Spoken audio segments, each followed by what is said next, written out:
खटीमा में आधार card centre के संचालक मनमानी ढंग से ग्राहकों से धन वसूल रहे हैं और ग्राहकों की जेब मनमानी ढंग से काट रहे हैं। वहीं प्रशासन इस संबंध में अनजान बन बैठा है।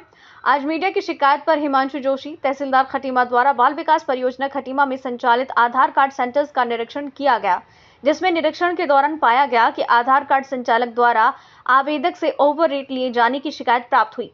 सेंटर से कोई भी रेट लिस्ट चिपका नहीं थी और आधार संशोधित हेतु जिस प्रारूप में राजपत्रित अधिकारी और संबंधित के हस्ताक्षर करने के संबंध में कोई भी जानकारी चस्पा नहीं थी। आधार कार्ड केंद्र संचालक रेट लिस्ट चश्मा करने और आधार कार्ड संशोधन के संबंध में स्पष्ट जानकारी आवेदक को देने के निर्देश दिए गए। किसी भी आवेदक से ओवररेट चार्ज न लेने की चेतावनी दी गई। नवभारत समाचार से अशोक सरकार की रिपोर्ट। ब्लॉक स्थित 2 आधार सेंटरों के बारे में कुछ शिकायतें आ रही थी।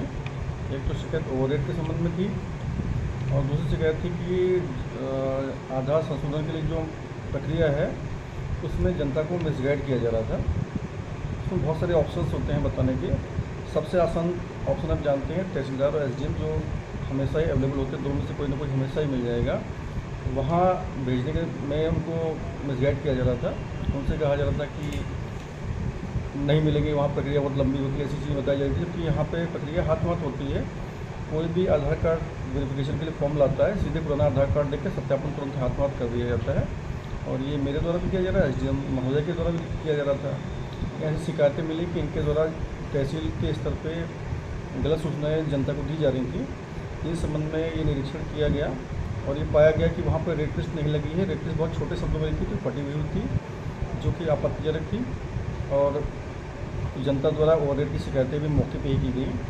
तो उस संबंध में उनसे स्पष्टीकरण मांगा गया है और चेतावनी दी गई है कि आइंदा से ऐसी शिकायतें मिली तो कार्रवाई की जाएगी। और जो वेरीफायर हैं, जिस तहसीलदार हैं, एसडीएम हैं, ग्राम प्रधान हैं, उनके नाम बड़े बड़े अक्षरों में हिंदी में लिखे जाएँ, क्योंकि फॉर्मेट में इंग्लिश में है वो इंस्ट्रक्शंस दिए गए हैं और वो वहाँ पर लगा भी दिए गए हैं। ये सूचना हमें प्राप्त हो गई।